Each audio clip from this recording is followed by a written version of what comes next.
Could you describe how your collaboration with Lotte Jacobi began and the full process of printing for her, from her initial contact to delivering the final prints?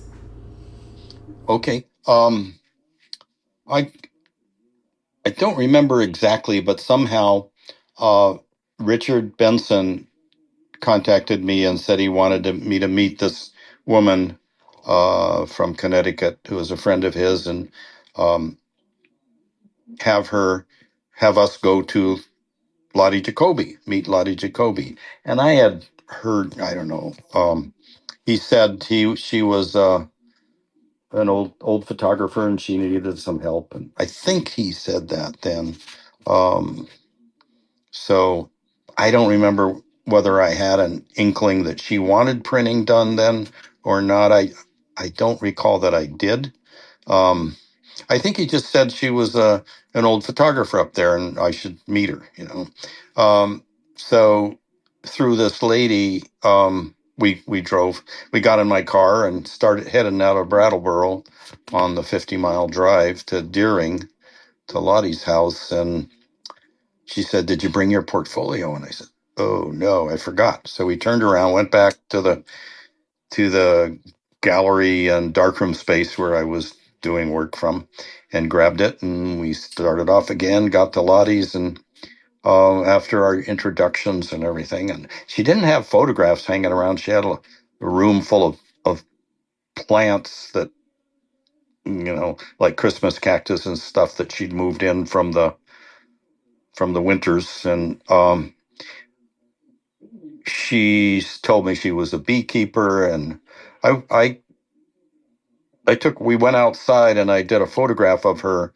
I stood up on her picnic table and she was sitting on the bench of the picnic table, and I took a picture with a little 2.25 camera I had, like kind of what was it? It was a copy of a Rolleiflex, Czechoslovakian or German copy or something.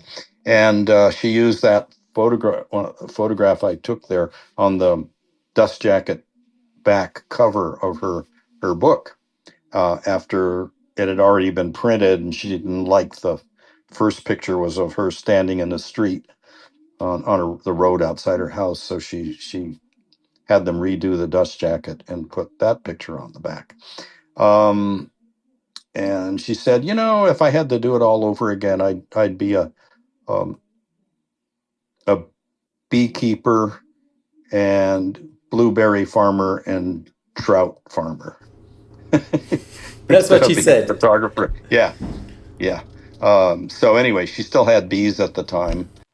So the first stuff I showed her was silver prints that I had made of my own work, and palladium prints also. So that's what got her interested in having me produce prints for her. And I think she wanted to get her career going again, not as a photographer, but as from what she had done. Because I think she was needing money and needing help, and this was a good way to get it going. Doing the book and the portfolios, she sold got a lot of subscriptions to the portfolios to bankroll them, and that was a way for her to support herself. So she asked me if she could see what's in the portfolio, and I started showing her my prints, and she said, "Oh wow, could you print like that for me?" So I said, "Well, sure, okay." And she gave me some negatives to take back home with me, and when I got them printed, I brought them back, and she critiqued them and liked them or didn't like them or wanted me to work on them some more or change this or bring out more life in it, she would say, which usually meant, just a little more presence. And um, so I'd redo some of them. She had a very sharp eye. She was great. She was real good. She knew what she was looking at, and she knew what she wanted. And of course, probably back then when she made a lot of those pictures, they were printed on much superior photo paper than we had in my time. The papers used to be much more silver rich. So um, maybe she remembered how good they could have been, you know. I think she probably had to leave a lot of that stuff in Germany when she came over here. A lot of them were pretty difficult because the negatives were old and sometimes underexposed, and um, so anyway, I was a good printer, and so I was able to work them to her satisfaction eventually, and that's how it all began. And I'm kind of shocked at when we you went through the gallery and showed me all those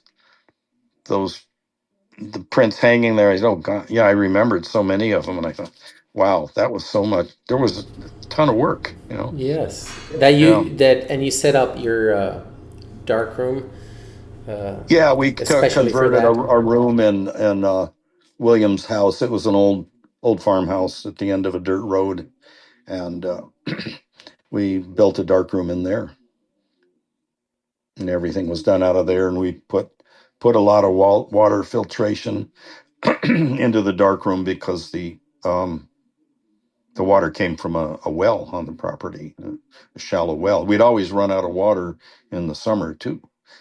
So, were the times when I couldn't do anything. How Uh, long did the whole process take till the finished prints? oh, I think it was a few years. Yeah, I don't remember exactly.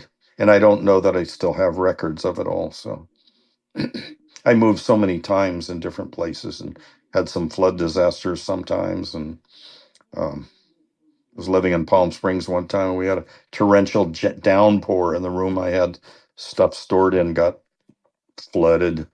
Uh, yeah, so I had some work damaged. Um, yeah. So anyway, yeah, I don't exactly remember, but I know it was a few years. William might have a better memory of it. William Wonis.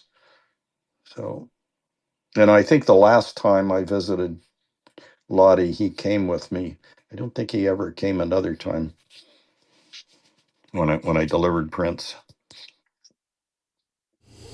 And so, how many portfolios are there in total? I think I think there's three, but then there's the little thing called the Einstein one. But that was not.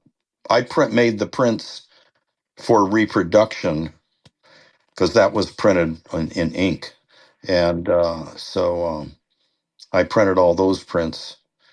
They were mostly of him and his wife, and I think his second wife, and him sailing and hanging around his house. Oh, we also did a I was active with the Vermont Yankee Decommissioning Alliance, a kind of anti-nuke group, and we made a poster.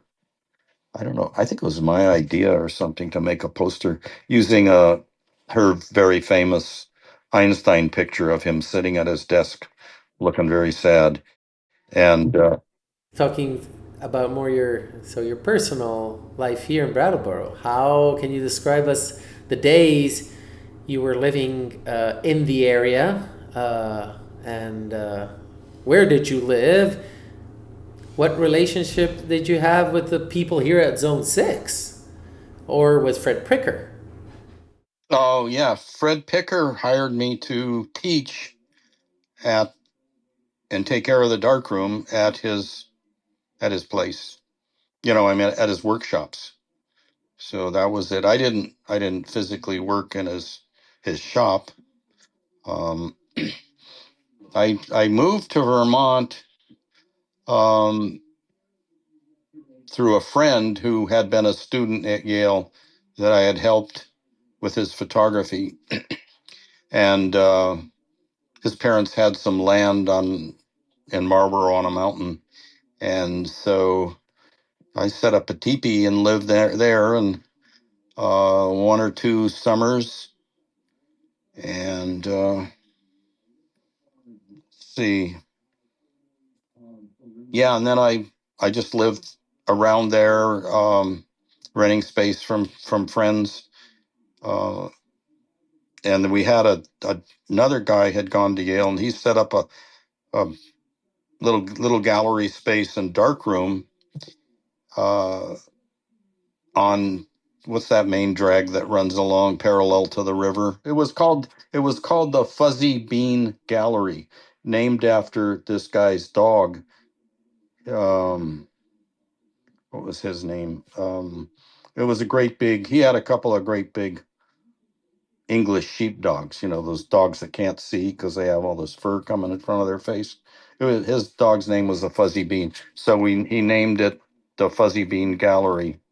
And Peter and I worked out of there for a while. I did a big restoration job of a guy named McClintock, who had gone to live with the Blackfoot Indians over a period of years and was adopted into the tribe. And he did recordings of them and photographs and wrote a couple books.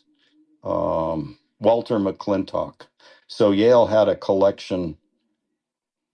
They had his negatives, and I was teaching a class at Yale, and we went into the Beinecke Library, the rare book library, and I was showing them. They had Stieglitz's trash can prints, the prints that he wasn't exhibiting or anything. So we were looking at those, and I looked up on a shelf, and there was my class was in there, and there was some old negatives in there in boxes, like 4x5 negatives, and I pulled one out, and it was a picture of a little boy sitting under the legs of a pony, and side view of the pony and the boy's looking at the camera.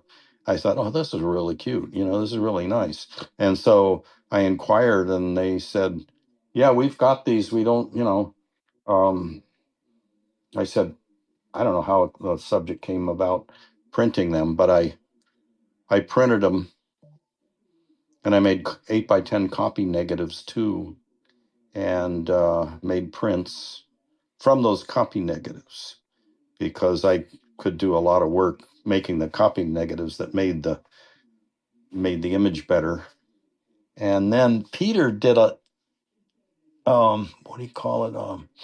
He did microfiche photos of them too, after I had left the area, and I'm sure they're all digitized now, and so I have a big box of them, of the prints. So they were pretty cool. So we did that out of the Fuzzy Bean darkroom, restored the McClintock collection, and then after that is when I met Lottie. I moved away from Vermont in, let's see, I came back to California, to San Diego, in 1977 for about a year, and then I moved away. I went back to Vermont, and then went to I left Vermont, pulled up stakes in Vermont, and went to uh, Hawaii for a little while, and early 80s. And then I was in Los Angeles for a while. Then I came back to San Diego, and went back and to a meditation retreat and in Massachusetts, and met the woman I was going to marry there, and would eventually marry. And we visited Lottie one time, and Lottie she had moved from her home, and she was in a facility, and she'd lost her mind. She wasn't Lottie anymore. She didn't remember anything. It was very sad. What does it mean to you to have played a role in preserving and presenting such a historical, significant chapter of Lotte Jacobi's works through your prints? It's not something I think about a lot, but seeing that show, when we went through the gallery and seeing those prints, and saying, my thought was, man, that was a lot of work. And yeah, I feel good about it now, seeing them.